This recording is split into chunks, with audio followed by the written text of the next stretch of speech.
Many people would love to quit their day jobs and play in the sand all day. That is exactly what the woman in our next story did. Now she's perfected her skills and her sand sculptures are being showcased at the CNE. Audra Brown with how a hobby turned into a promising career.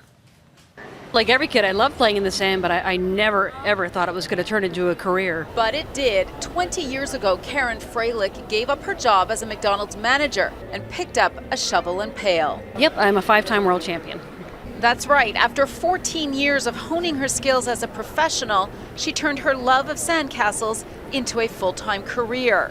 I'm working on Jabba the Hutt right now, which is probably my favorite part of all.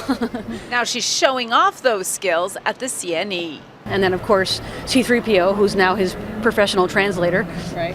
And poor Han in Carbonite over here. Aww. Well, there's over 100 tons of sand in this sculpture, all compacted into these wooden supports that were originally 5 stories high.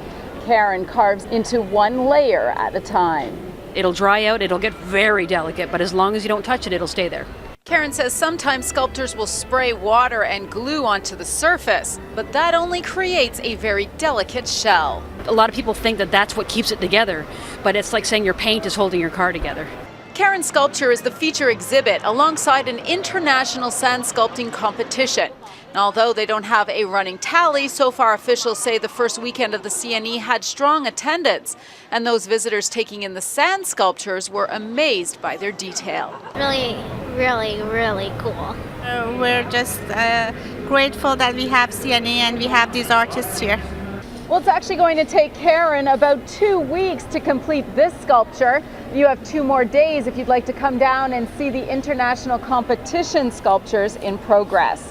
The winners will be announced on Wednesday night. At the CNE, Audra Brown, City News.